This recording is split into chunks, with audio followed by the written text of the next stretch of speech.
Hello and welcome to Regent University London's first annual Psychology Conference. My name is Tanisha Tagikar and I'm the president of the Psychology Council as well as the founder of this event. Our team has been planning this conference since a really long time, and it is with a lot of hard work that we were able to make it happen on this day. I would like to introduce you to our team members. Tassalnaj, you could put your hand up. She is our team administrator. Then we have Shirin Chanel, who's our creative head, and Noah Shapiro, who's the head of events. It wouldn't have been possible to turn this conference into a reality without the support of our student union president, Tatiana Daranina, as well as our academic events officer, Pascal Sen, and the entire Psychology Council, who's all over here, and if you need any help, they're going to help you out throughout the event. Our event aims to discuss various fields of psychology through the years and into the future, where we're going to be discussing past research and analyzing the route that the field could take. We have speakers from various prestigious fields who are seated right here, and I hope you guys have a great time listening to them. So our speakers, by the way, are our head of programs, Dr. Marina Richitsky. We have Dr. Gregory Shields. We have Ms. Danielle Haig, who is an MBPSS, as well as Dr. Caroline Derlick. So our first speaker for the night is Dr. Marina Richitsky. Dr. Marina Richitsky started out her journey in the field of psychology from Carleton University in Canada, where she studied her bachelor's in psychology. She later on did a master's and PhD in forensic psychology from the University of Kent and the University of Surrey, respectively. She has worked in various colleges and is currently the head of programs, senior lecturer, and MSc psychology leader at Regent University London. So I would now like to call up on stage Dr. Marina Richitsky. Leave my clicker.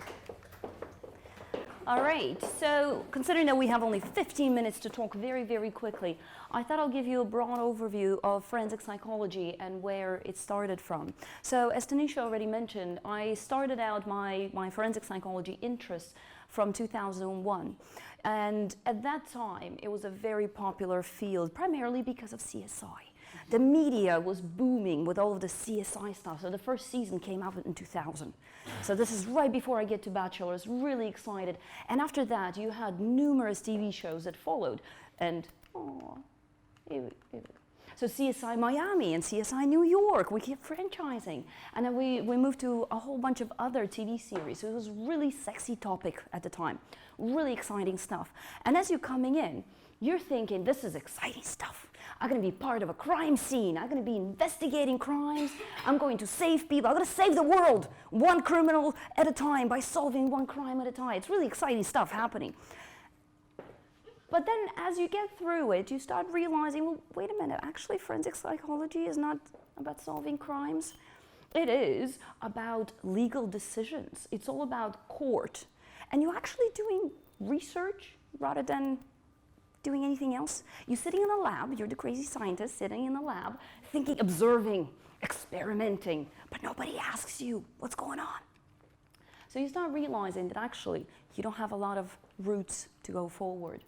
So the only way, when I started out, the only way you could get into forensic psychology is through education. You would get a PhD, you start researching in that area. You could go through police training and then possibly work as a detective, but that requires a lot of training, a lot of time. A lot of the forensic psychology involvement was pretty much pure luck. Whatever job you had, whatever contacts, whatever friends, you were already in the police force. You were already an academic in the university before you were able to start focusing on anything forensics related. But as the times progressed and as we moved forward, CSI is still popular. So this is the new CSI, the cyber CSI, and the new season is just coming out. So the media is still loving it. This is still sexy. So we got Criminal Minds season 15 now. We had 15 years of Criminal Minds. Mindhunter is very popular, and obviously all of the Sherlock, the whole dynasty. You have movies, you have TV shows, you have games, you have you heard of the Sherlock experience, the escape room? This is some fun stuff. You pay a fortune, but this is some really fun stuff happening there. So it is popular, it's incredibly relevant, incredibly interesting nowadays. And moving forward, in terms of careers, life, and interests, you start getting more options. So originally, forensic psychology was focusing primarily on legal decision making. So court decision making, eyewitness testimonies, are they reliable or not? And now our definition is expanding. It's involving more and more areas. So according to the BPS, so that's the British Psychological Society, it is still the legal decision making. It is also investigative psychology, getting involved within the crime investigations, profiling, interviewing offenders as well as victims. And it also focuses very heavily on the criminological side, understanding why people commit crimes, understanding how to help them, how to intervene, and how to provide them with different kind of positive therapeutic environments so they stop committing crimes. And more recently, which is not included in the BPS definition, we also start getting involved in policing psychology. So another area where we start helping officers in their day-to-day operations rather than just investigations. So police stress, as well as selection of police officers and decision-making processes. So we start seeing that there's actually a lot of multiple routes coming out. So if you take a look at the educational side, in the past, you had to get a PhD. You had to be a researcher. Now, we're looking at, I'm trying to remember, I think it was South Bank University that has a bachelor's in forensic psychology. You have a lot of universities popping out with higher education as well as a bachelor's level. There's a lot of workshops and trainings, apprenticeships. University of Kent has a whole lab that is set up for crime scene investigations. It's very hard to get in there, but if you look through the window, it's actually pretty cool. So they have full crime scene where you can practice solving the crime, identifying the clues and everything else. And then if you take the route, there's also a possibility of becoming a BPS chartered forensic psychologist, where BPS will recognize your academic degree as well as your experience. So you can see there's so many routes to try and get into this area based on what you are interested in. Are you interested in doing research? Well, follow the educational route and get that PhD. Are you interested in working for the Metropolitan Police or the Home Office? It might be a good idea either higher education or going for police training. You want to work in the HM prison service? Depending on what you want to do, you might go directly to them and they will train you on the job, more apprenticeship type of training. So there's a lot of possibilities and options as we are moving forward and as we are progressing. It's becoming not just a sexy subject that you have no clue what to do with it, but it's actually becoming linked to jobs, linked to careers, linked to interests. And yes, you are out there now saving people and helping. Now, one thing that is constant throughout the history since I started and all the way until now is that the crime is not getting better. So the crime rate, yes, some go down, some go up. Good example, knife crimes have been increasing over the last few years. You also start noticing that we always need to be involved. So this is statistics from Brixton prison, number of deaths in custody in Brixton prison. So you can see that our support is needed. Forensic psychology is a necessary field because of cases like these, because those offenders need somebody to help them out. And then with the increased stress levels of the police officers, with the increased responsibilities, we are needed to be involved and helping them out, supporting them through the process. Now, another thing that is very constant throughout the years as it goes along is the fact that it's social perception. So, how much money do you have in your pockets? Okay. You got credit cards though. So think about it. Whether you have cash in your pocket right now or you have a card, let's say you have a $5. So, how likely are you to spend it on yourself? Come on, show of hands. Yeah, if you, Student Union has a pub downstairs. Feel free to spend it there. You might get a coffee. I know coffee is included here, but everybody likes their Starbucks or whatever you're drinking. So yeah, we'll spend it on ourselves. And you come to your friend saying, you know what, I spent a $5 on the most posh coffee in the world. And your friend is going to tell you, you know what, you deserve it. You worked hard today, it's great, you deserve it. What about if you see a poor child with an ice cream falls over and the child starts crying, and the ice cream truck is right there, and you could give them that ice cream. Would you go and buy them that ice cream? Come on. And then you come home and you say it to your friends, and your friends are saying, oh, you're such a softie, you're so cute. And it's socially encouraged. That's perfectly acceptable thing to do. What about donating it to a homeless person? You're walking on the street and there's a little old lady lying. It's pretty cold out there. It is raining. Would you donate the money to a homeless person? And when you share it with your friends, what would the friends say? You did a good thing. Yeah, it's a $5. And who knows what they're going to use it on. But you did a good thing. Would you give it to an offender? You're going to come to your friends. What reaction are you going to get? Oh, what were you thinking? That's the first thing you're thinking of. And that is the issue with forensic psychology. Priorities. We have different priorities in life. What's our priority right now? Politicians, that's all they care about. That's all the information we're getting. It's about Brexit. Any mention of crime rates, offenders? Nope, none whatsoever. If you take a look, we have election coming up, so this is very, very interesting information that everybody's looking into. So this is the manifestos that our top political parties have. And you can see that how many times they mention the word Brexit in our manifesto. This is top of the list. And then follows by NHS, because everybody wants free healthcare and everybody's concerned about the queues in A&E and the waiting periods and people not being saved, not being healthy. And the next type priority is climate. Everybody cares about the climate. Everybody wants to improve the situation so our children's children can live and prosper. We have a bit of concern in terms of economic conservatism, but not much of it, just from the Labour Party. Again, any mention of crime rates, helping offenders, police? Nope. Let's take a look closer at, so this is just an example. I am not a supporter of Lib Dems. Please do not take it as such. So, just as an example, this is the Lib Dems manifesto, right? And they are saying that no one shall be enslaved by poverty, ignorance, or conformity. And if you take a look closely, again, any mention of police officers, crime rate, supporting the victims, helping out offenders, because you know those offenders will be released. We don't keep them forever, and UK does not have the death penalty. So what do you do with them? We're just gonna, according to the politicians, we're just gonna kick them out into the world and hope for the best, because it's all gonna be hunky-dory and fun. So that's one of the constants that is continuously present. Society doesn't want to invest funding into prisons. They don't want to invest funding into supporting offenders, into trying to rehabilitate them. So it is a constant concern.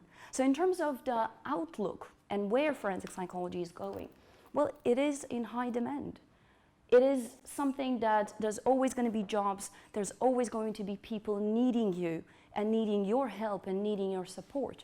But it comes with a lot of risks, because those people working in the field do tend to be overworked, stressed out, and underpaid. But at the end of the day, why do you choose a particular area? Why do you choose a particular career? Are you there to make money? Then you might as well go and work for banks. So sell your soul to the devil.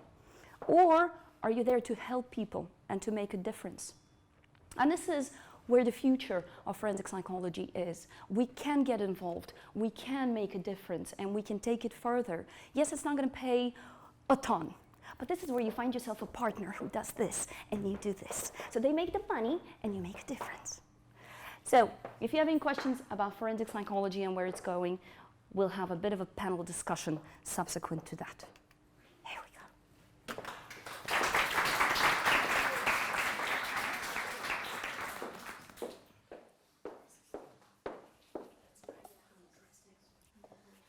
Thank you so much, Marina. Our next speaker is going to be Dr. Gregory Shields. Dr. Gregory Shields started out his journey from the University of Sydney, where he studied human biology and East Asian studies. He then went on to study medicine, again at the University of Sydney, and became a research associate at the university. He has worked with GlaxoSmithKline as well as been an educational program coordinator for the World Psychiatric Association. Currently, he works as a psychiatrist and curriculum developer at South London and Maudsley NHS Foundation Trust, as well as a course developer at the University of Melbourne. Dr. Gregory Shields.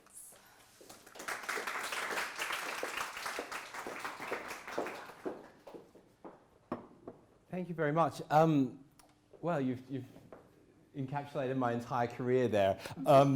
As you can see, I'm a psychiatrist, and I'm going to talk a little bit today about my job, because I'm a psychiatrist in haematology, and that tends to raise questions in people's mind. What is a psychiatrist in haematology? And I'm going to tell you the story of that. I'm going to tell you the story of my team, and I'm going to explain why I think this has got something to do with the future of psychology. To begin with, I work in a haematology department at King's College Hospital, and we are a local haematology department, so we serve Southwark, but we also serve the world. We're an internationally renowned bone marrow transplant centre. We do experimental treatments like CAR T, which is a treatment where you take people's white blood cells out and you re-engineer them and you put them back in so that they'll attack their own cancers. We do all sorts of experimental chemotherapy. We are a tertiary referral centre for people all around the UK who have illnesses like leukemia and lymphoma and myeloma, and we offer a high level of academically evidence-based or experimental treatments for those disorders. So what am I doing there? Well, just before I arrived, oh, it's the side, okay. Just before I arrived, my department did a study. I'm not going to put that up quite yet. We went to a bunch of people who had bone marrow transplants, and 368 off the top of my head, and we asked them what problems they were suffering with. And by me, I mean the people that were there before I was there, the royal me. I don't know if anyone's had an experience with bone marrow transplants. They're a pretty harrowing experience. If they go well, you're in hospital in a room isolated for 6 weeks, and then you go home tired and thin and weak and not eating very much after that. That's the good side of a bone marrow transplant. On the bad side, there can be all sorts of complications and side effects. People's illnesses can come back despite having the transplant. People can end up in hospital for months and months and months on end. We followed up people who'd had bone marrow transplants and recovered and done well, and we asked them what their main problems were. And this is the list of many that we came up with. But if you focus down on the top 10, this is what came up. Worry, fear, and anxiety, tiredness and fatigue, breathing troubles, thinking about the future, cough, dry, itchy skin, sex, intimacy, fertility, sleep problems, anger, sadness, or depression.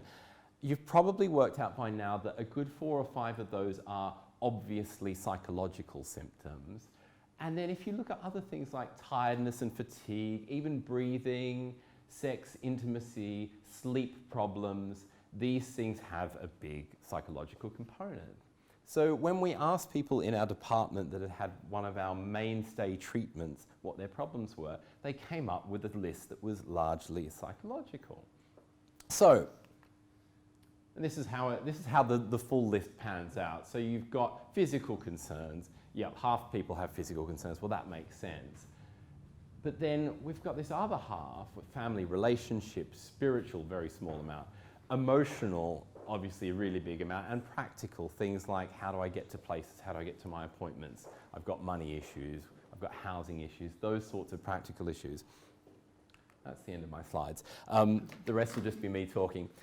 So looking at that list, they developed a proposal, and they took this proposal to a charity, Leukemia UK, and said, we've got all of this unmet psychological need in our department, we want some money.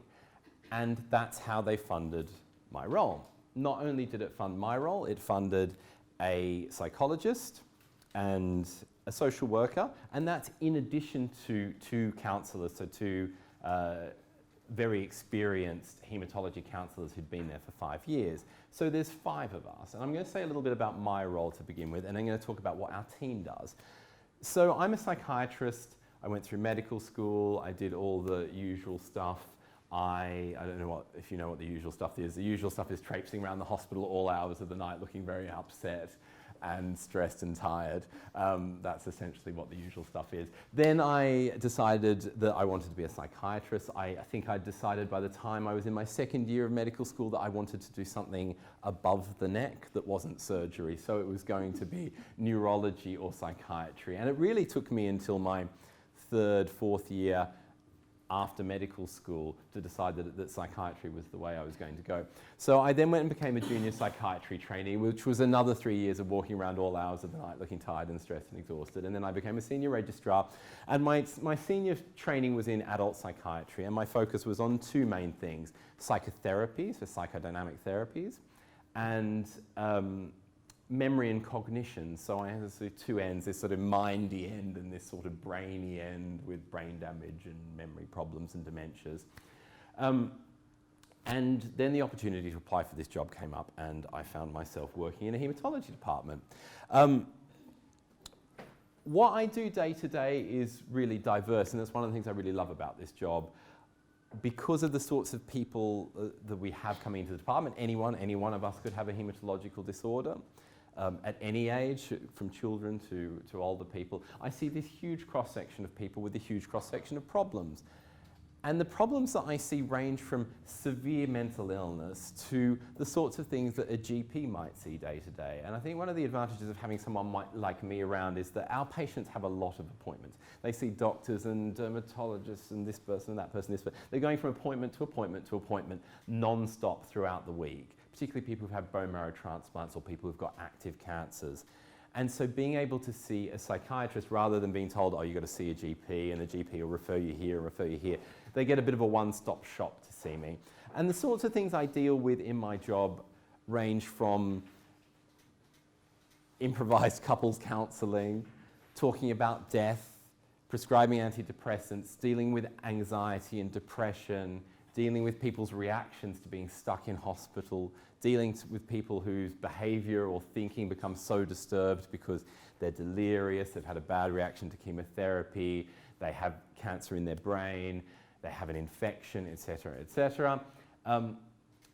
Full spectrum of things. Some of the experimental treatments we do affect the brain, so we get cognitive difficulties.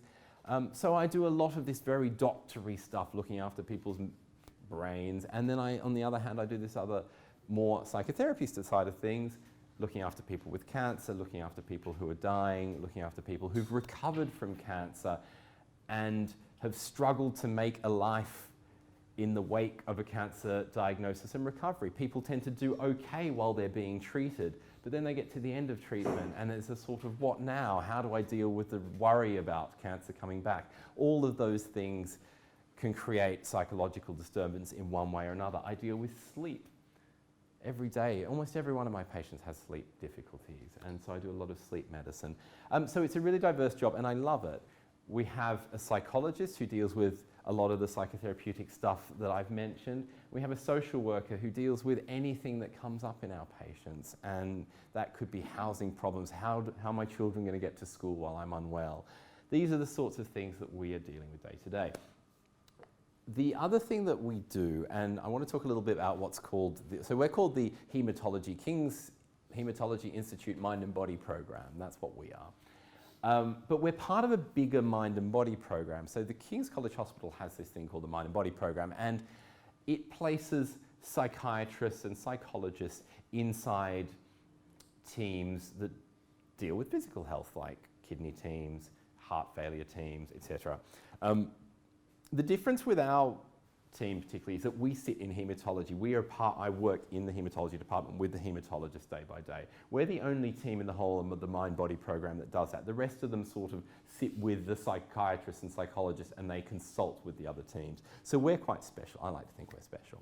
But one of the main remits of the mind and body team, the broader mind and body team, and certainly ours, is to also pick up that wouldn't otherwise be picked up. So often people come to us with their psychological problems and the psychiatric problems, and they say, I have this problem, I need help.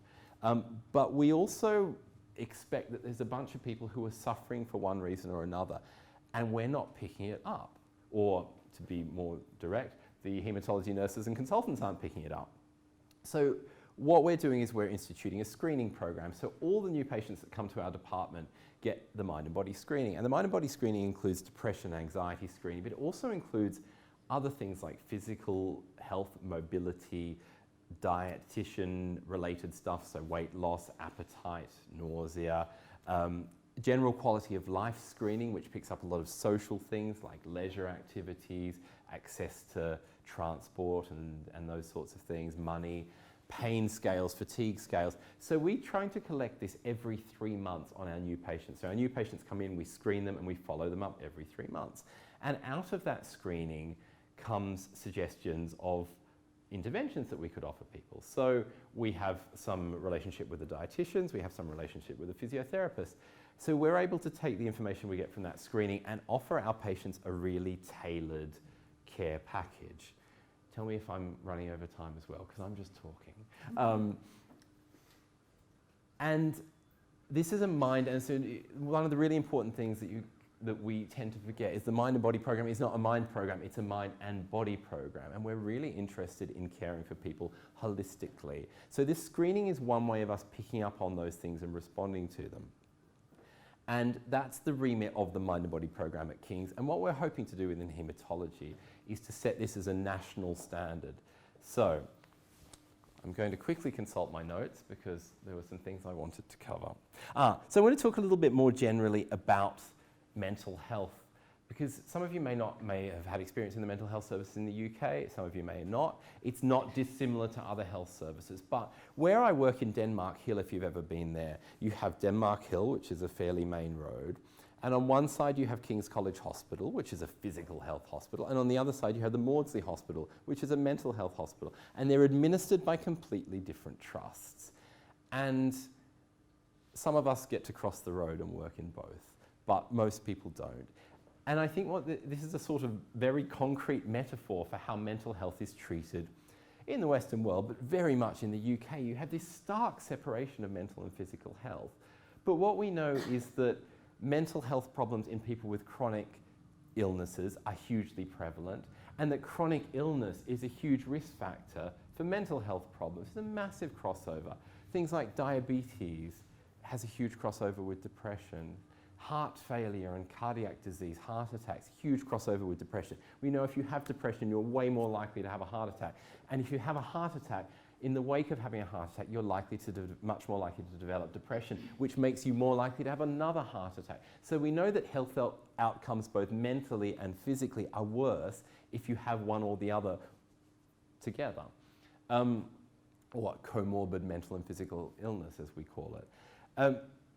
So why are mental health service and physical health services so separate? Well, I guess it's the way that it's been treated historically, and it's the way that mental health has been thought of as a sort of poor younger cousin. I noticed in the Liberal Democrats' manifesto, which it says in all the manifestos, parity of esteem or equal treatment of mental health and physical health. Now, if you really want to do that, and you really want to make mental health funding and care provision equal to physical health, they would have to inject a massive amount of money into mental health. It's not going to happen. But where it is happening is in small little projects like what we're doing, which one day I hope will be a big project. So what's going to happen one day? Well, I'm in the middle of developing our business proposal for the next iteration of this project.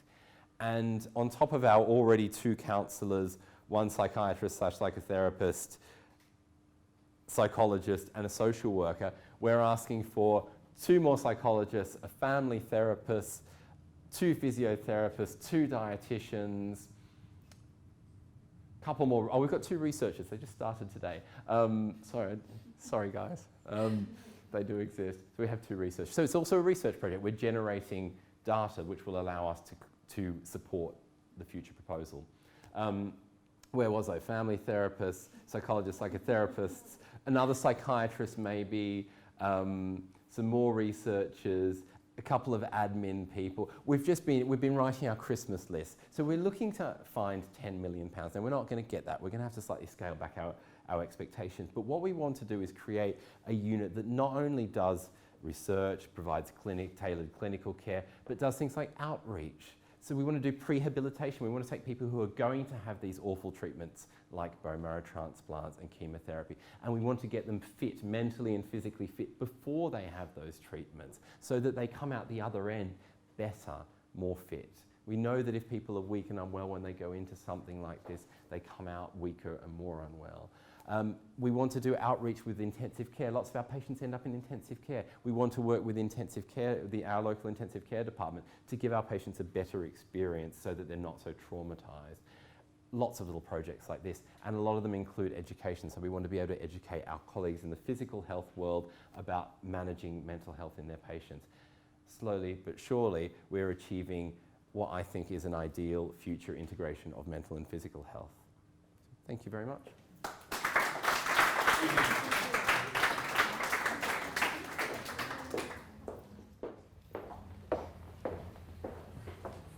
you so much, Dr. Gregory Shields.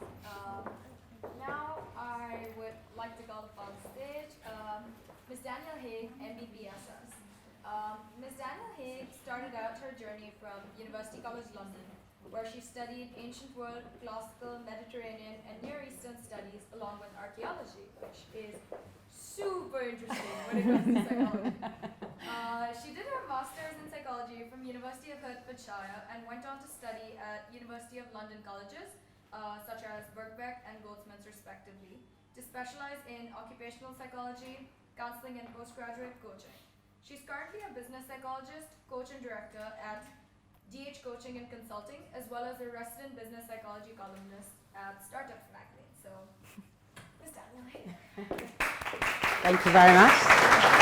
Thanks, Tanisha. Thank you. Gosh, well, thank you so much for inviting me to be here today. It's an absolute pleasure and an honor to be at your inaugural Future of Psychology event. I don't actually have any slides today, so I'm just going to have to entertain you with myself. So hopefully that will work a treat. Yes, so my background is actually quite interesting in that I didn't know I was going to be a psychologist. At your age, I had absolutely no idea. I was studying ancient Persian history, actually, for 4 years, and weirdly, when I graduated, there weren't that many Persian historian jobs around in London. So I took some time out, and I ended up going back to stay with my parents once I finished, and I thought, what is it that I love?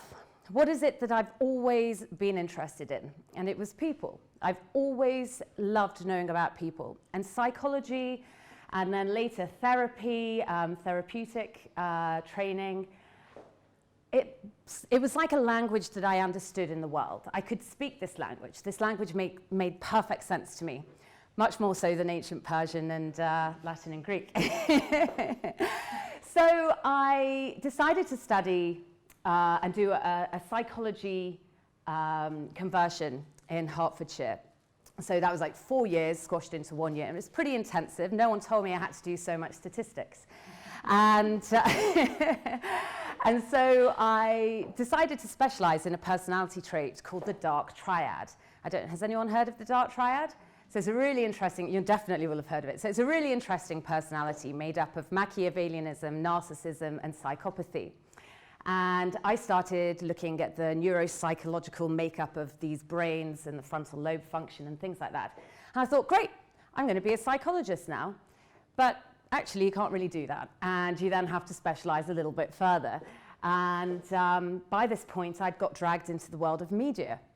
And I started working for 20th Century Fox in their partnerships team. So I was working advertising big global blockbuster films across Europe, which was pretty fun, except for the people. I hated it. It was absolutely awful. So I was there for 4 years, and whilst I was working there, I decided to train as a therapist in the evenings and at the weekends.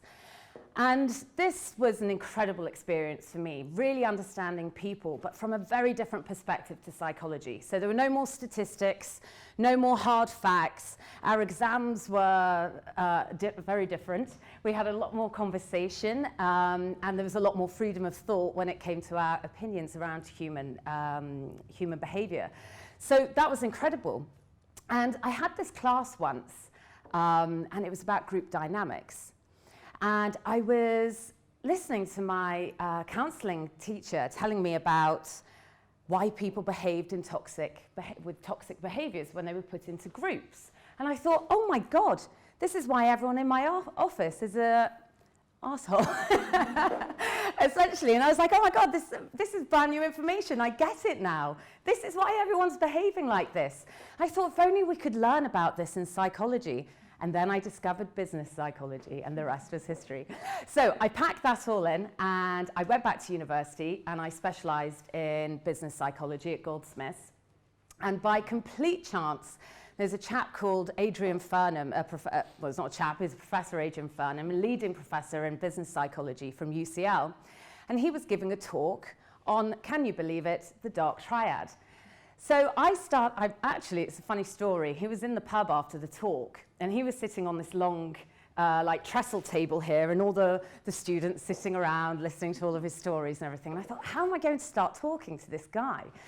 So I thought, I know what I'm going to do. So I ran and got him a beer from the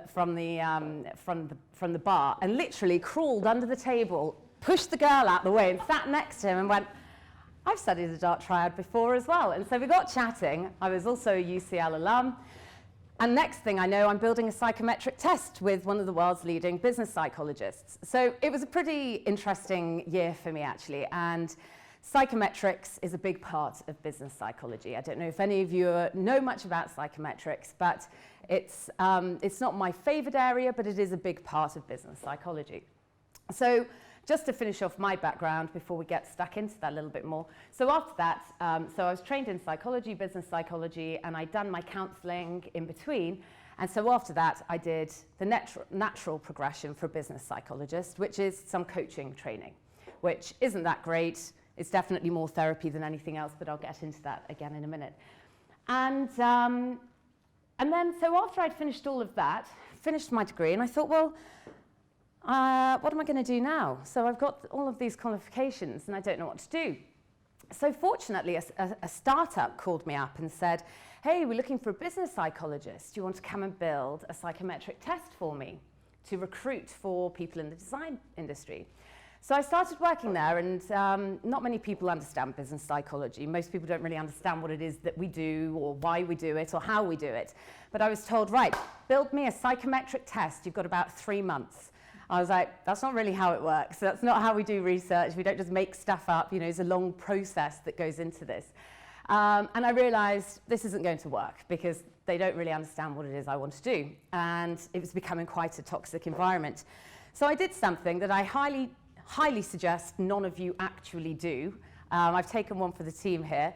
And that was I quit. I just handed my notice in that day. And the next day I was like, right, well, I'm going to set up my own consultancy. Fortunately, it's actually worked out pretty well. But, I mean, unless you're partial to early onset heart attacks, I wouldn't suggest you do it yourself. It was a very, very stressful time. And for about 8 months, I thought to myself, well, I've built my website. I've done all of these qualifications. Why isn't everyone knocking on my door? Like, why aren't they all asking me to come and help them? So I started doing lots of different things, like giving lots of speeches and lots of talks and educating people about business psychology and calling up every friend I possibly could find who might give me an intro to a HR department. And one thing led to another, and now I own an international coaching and consulting company. And I work from all the way from over in San Francisco, over to New York, across Europe, Dubai, and all the way to Pakistan now. So things have gone pretty well, but not without a lot of hard work. And one of the good things about owning your own consultancy and your topic and area of interest being business psychology is you get to study how to build a business, how to be successful, how to treat your clients, how to treat your staff, how to motivate people, how to engage people. So I'm almost being paid to learn about running my own business at the same time. So it's pretty useful in that respect. So that's my background. So it's a pretty unusual route to psychology, but I think that having worked with big global businesses and working for small startups has actually been very useful for me and my industry, because I now have first-hand experience, because the world is very much one of lots of startups and one of large organizations. So it's a perfect mix to have that understanding. But now that's enough of me, and let's kind of go into business psychology and psychology as a whole.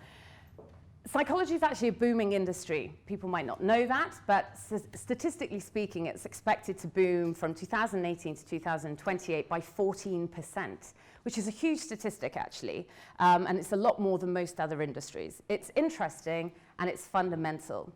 And I think that we're starting to get more and more traction within the world, and a lot more support and appreciation for the work that we do. I personally think business psychology is the way forward when it comes to psychology, but I would say that, and I do also respect everything that you guys do as well. But I think that there is a way of making a difference to people's lives through business psychology. So the work that I do revolves around helping people within the workplace become more productive and more engaged. Now, you might think, well, that's coming from the corporate perspective. Of course, they want you to become more engaged and more motivated. So they're going to work you to the bone, and they're going to work out all of these magical psychological tricks to get you to work even longer hours. But that's not the case at all, actually. The work that we do is about teaching organizations how to treat their staff better, how to motivate them in a non-oppressive way, how to motivate them and engage their staff without pushing them to burnout and breakdowns.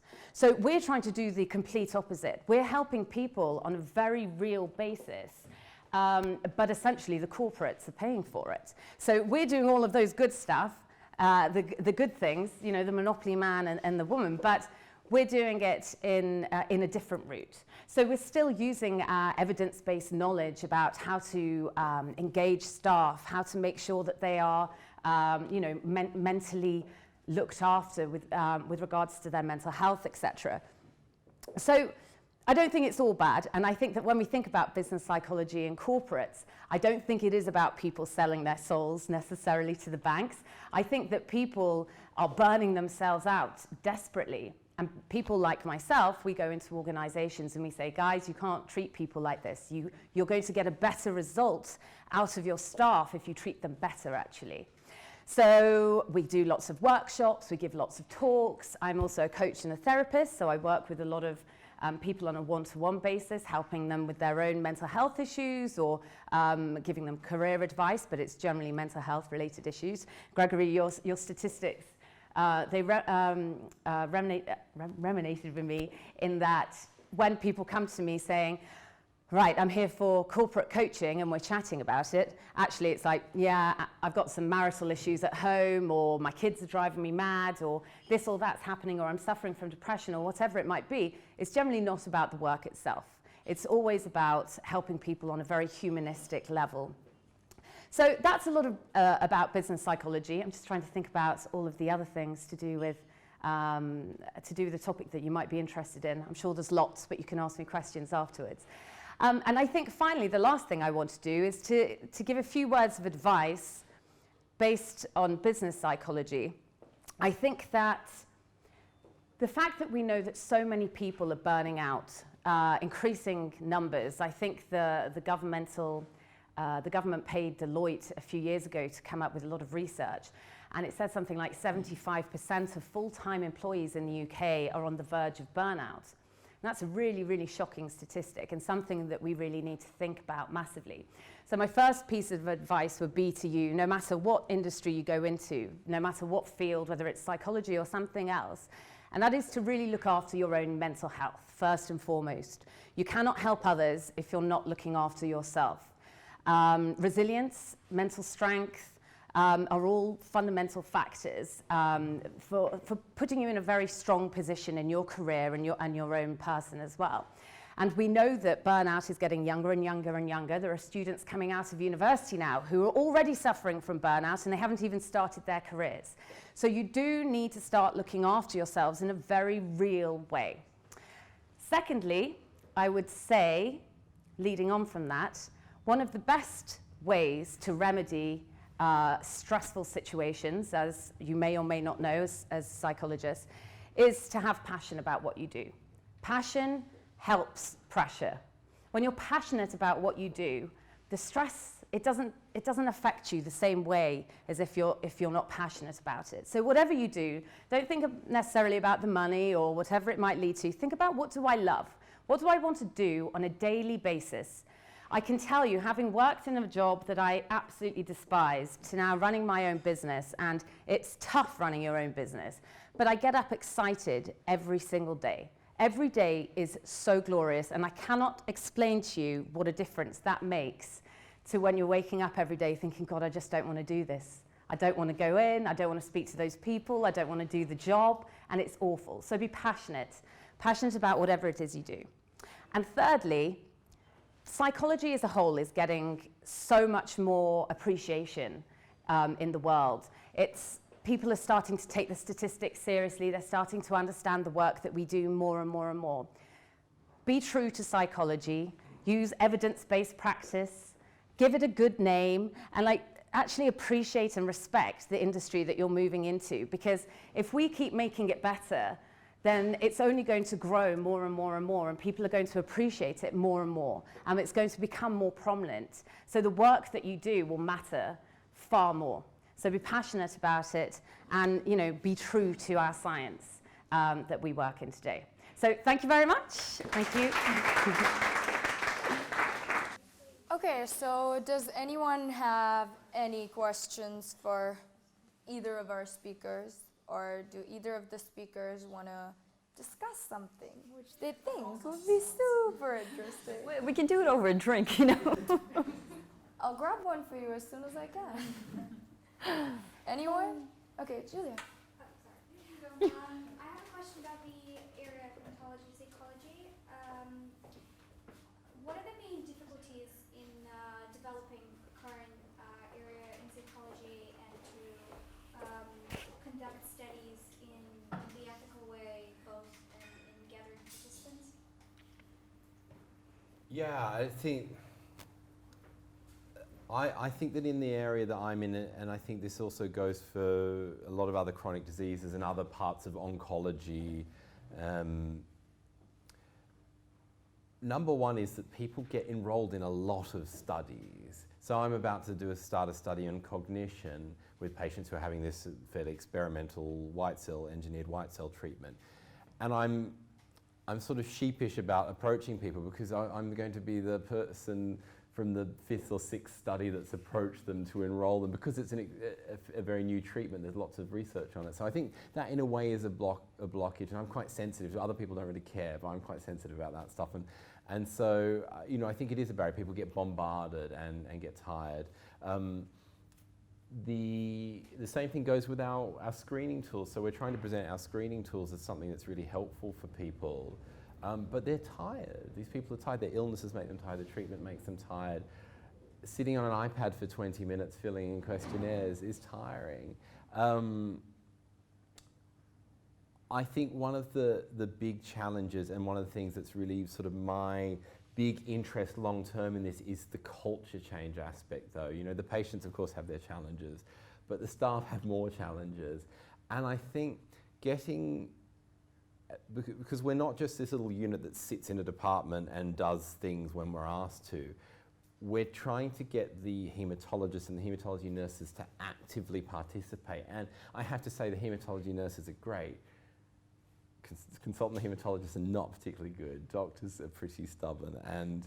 And getting them to not think, oh, this person has a mental health problem, refer them to Greg. It's sort of this a robotic, machine-like way.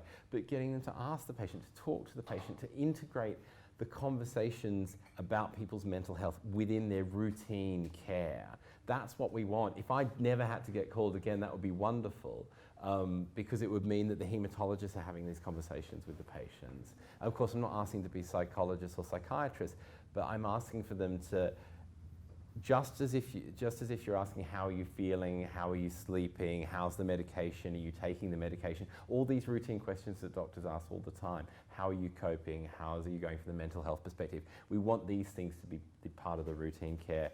And I think that cultural change aspect, I'm sure that's something that you can speak to a little bit about, cultural change in businesses are hard. In the NHS, it's impossible.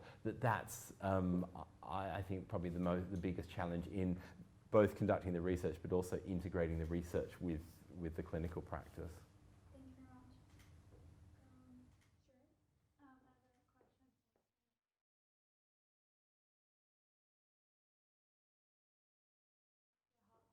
Business kind of you only find out that they have personal issues that you feel should be just talked about with them.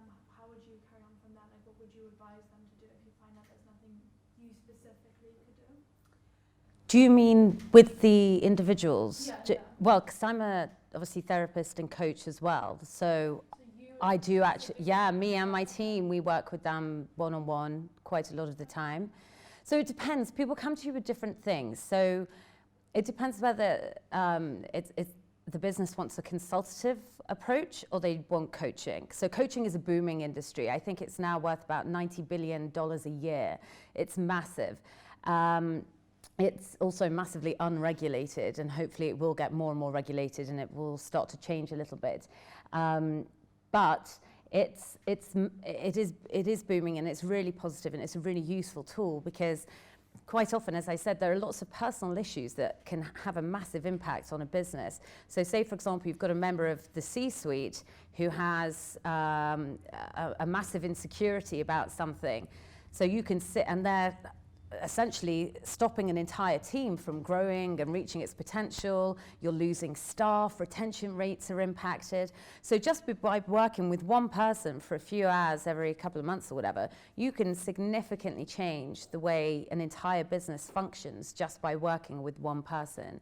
So it depends a lot on the case. Everything is very unique when it comes to these kind of things. But yeah, if someone came to us and said there's one person, then yeah, we'd just sit down with them and work. Getting them to open up and talk, that's a different thing. Is that also with your team? Does your team also do that specifically? Yeah, so I only hire coaches who are also therapists and or psychologists. Because I think that this term of coaching, I don't know if any of you have been looking into it, it's a little bit flimsy as far as I'm concerned. It's like there are a lot of people in the coaching industry who have had some kind of trauma and they've overcome it, and so now they're acting as coaches. And I always say it's similar to like Greg, you coming to me and saying, oh, Danny, my tooth really hurts. And I said, well, my tooth hurt once and I overcame that, so why don't I have a look at that for you? You know, instead of going to see a professional. So it's very similar to that. I'm a strong believer in everyone, if you're going to do it, as I said, do it properly, do your therapy training, train as a psychologist, do coach, whatever, but don't just enter into it because, you know, you've got a toothache, so to speak. Anyone else? Kenny? Sorry, yeah, I just had a follow-up question. Yeah? Because when you say you hire therapists and psychologists, what type of qualification are you looking for in like a psychologist? Like, does it have to be a master's degree, or is a BSc fine? Or? Well, do you mean for working as a coach or as a psychologist consultant? Because it's different. Okay, so as my business is split into two. So there's the consultancy side. So you must definitely have at least an MSc in business psychology. I mean, I have an MSc, but I am going on to do my PhD next year. And that's fine. I think you can practice fine with an MSc and, you know, enough research and gumption and whatever else. But I think that when it comes to my coaching employees, they must always have some kind of therapeutic training, preferably, and psychology. The coaching qualifications, as far as I'm concerned, are kind of irrelevant. I mean, if you're trained in therapy and some kind of psychology, then you're fine. Any other questions? Dessa? I have an additional question for you, Miss A. Yeah. So I mean, as we're all a group of students here, Yes. and you were also speaking about burnout in your speech, do you have any advice for us not to Yes, 100%. I think that being self-aware is the most important thing, first and foremost. Be aware of how you're feeling about certain situations. Be honest with yourself. Like, I'm feeling overwhelmed right now. I need to back off or move forward or whatever. I think when it comes to being my biggest piece of advice, and it might seem controversial, is probably to take responsibility for yourself, your actions, your behavior. So say, for example, you have a piece of work coming in that's due, and you're allowing, or you've got 5 pieces of work due, and you're allowing yourself to leave it to the point where you're going to, you know, seriously, you're not going to sleep, you're going to be wound up, you're going to be anxious, all of these things. You're not taking responsibility for your actions as a student. It's about looking after your timing, looking after yourself, making sure you get good sleep, saying no to going out sometimes. You know, it's all fun and games until you've got a deadline. Think about these things. Look, I've been at university a lot. I have left myself to a point of nervous breakdown, leaving myself with these deadlines. It was only my final master's when I finally got it, when I was like, it doesn't have to be like this. You know, I can get my work done and go out, and you can do it. Take responsibility for yourself. Also, and that comes in lots of things. Don't play the blame game. That's like one of the biggest pet peeves when it comes to anxiety, when it comes to burnout, when it comes to resilience. So look into building your mental resilience. Push your boundaries. Know that, you know, be confident. Push yourself. You know, try that little bit harder. Put in those extra few hours for your work. Don't always do the bare minimal. Give yourself the chance to succeed.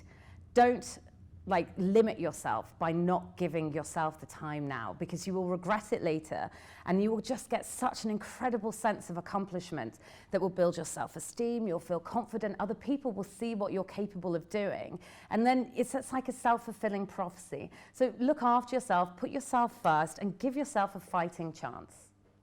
Thank you very much. We'll be taking one last question if anyone has. Okay, Alejandra. I have a question for Dr. Gregory. What do you feel has been the most rewarding aspect of going into psychiatry? Man. The most rewarding. There's so much that's rewarding about it, and you know, I guess there's 2 things that I find really rewarding. One is working with patients, and that seems like such an obvious thing to say, but I'm going to tell you about someone that I've worked with in anonymous terms.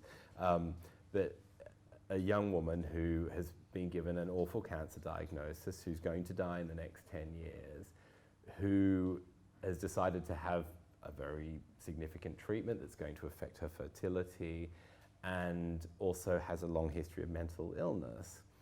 And I've been working with her both as a doctor and as a therapist to work to give her the best possible chance of getting her through her transplant. And that means seeing her weekly, doing psychotherapy, but also doing psychotherapy that's very specifically around the experience that she's about to go through, paired with this idea of, well, actually, even when I go through this, I'm not going to be cured. I will be dead within 10 years, and I'm only 30-something.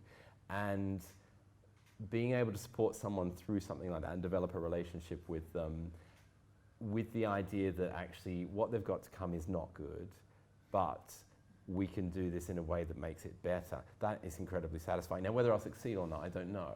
But I like to think that this is the sort of work that has meaning for the patient and will ultimately have meaning for me. So from the patient perspective, that's absolutely one of the most satisfying things that I can do. The other most satisfying thing I do, and I do a lot of, because what I didn't mention is I also am the curriculum development lead for Maudsley Learning, which is a mental health education and training organisation, and I also do a lot of education and training in the Hematology Network, is teaching. And I love teaching medical students, psychology students, but I absolutely love teaching my fellow doctors who work outside of mental health. So training people and teaching people about how to be better with their patients, I feel like it has value for me, it has value for them, but ultimately it has value for the patients. So those 2 aspects are absolutely the most satisfying. And going home on Friday night, that's pretty satisfying too. Okay, so I would really like to thank our speakers today for giving us some of their time and sharing their opinions on the future of psychology. I'm going to give you guys a token of appreciation. So could you just get it? Yeah. Tessa. I'm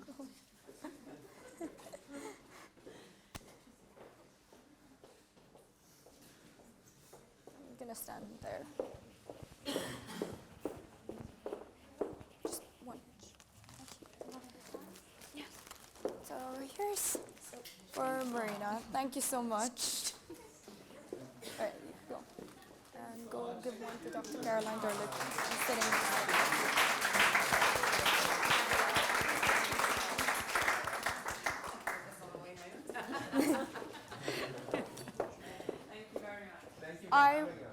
I would also like to thank the internal events team and facilities team, our photographer and videographers for being here today.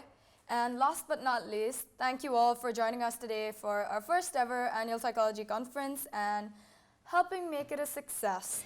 I hope you all took away a lot from this conference from different fields of psychology, and I hope you're looking forward to our second annual psychology conference in 2020. Also, please join us for drinks and dinner in the adjacent area. And